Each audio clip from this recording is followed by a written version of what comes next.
안녕하세요. 법무법인 모학의 한창훈 변호사입니다. 오늘 소개해드릴 내용은 태양광 공사를 해주고도 공사 대금을 받지 못한 공사업자 A씨의 이야기입니다.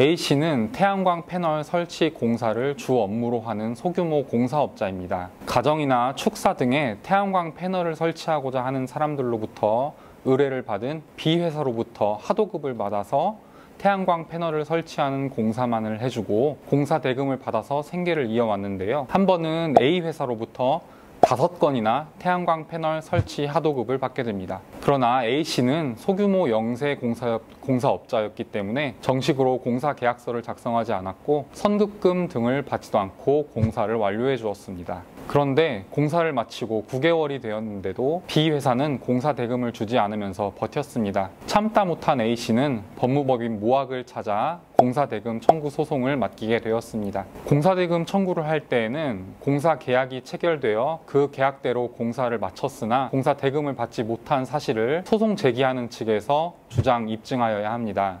소송을 시작하려고 보니 여러 가지 문제점이 있었습니다. 총 5건의 공사 대금이 각각 소액이다 보니 제대로 된 공사 계약서가 작성이 되지 않았고 B회사의 대표가 문자 메시지 등으로 공사를 시킨 증거만 있었거든요. 또 공사가 완료되었다는 것에 대한 입증 또한 준공 서류 등이 있는 것이 아닌 사진 정도밖에는 없었습니다. 저희는 최대한 자료를 모아 소송을 제기하였고 재판부에서는 A씨의 주장과 증거를 모두 인정하여 A씨의 청구대로 전부 승소 판결을 하였습니다. 분쟁을 예방하기 위한 몇 가지 팁을 드리고자 합니다. 먼저 공사계약은 가능하면 최대한 구체적으로 명확하게 작성한 문서로 체결하실 것을 권해드립니다. 소규모 공사일수록 계약서를 작성하는 게 어려운 상황이 많은데요. 그런 경우에는 문자 메시지를 통해서도 최대한 계약 내용은 명확하게 주고받는 게 중요합니다. 구두로 계약이 이루어지는 경우에는 녹음이나 통화 녹음을 하시는 것도 도움이 되겠죠. 두 번째로는 공사가 완료되었다는 사실을 확실히 할 필요가 있습니다.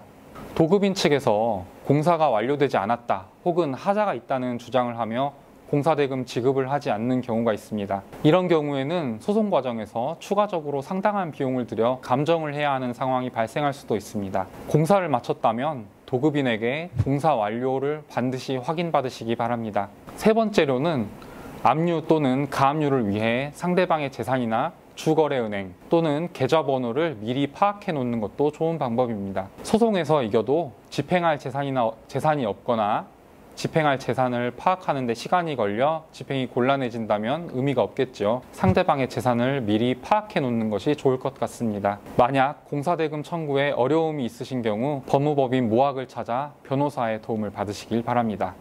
오늘 내용이 도움이 되셨다면 좋아요, 알림, 구독 버튼 눌러주시기 바랍니다. 감사합니다.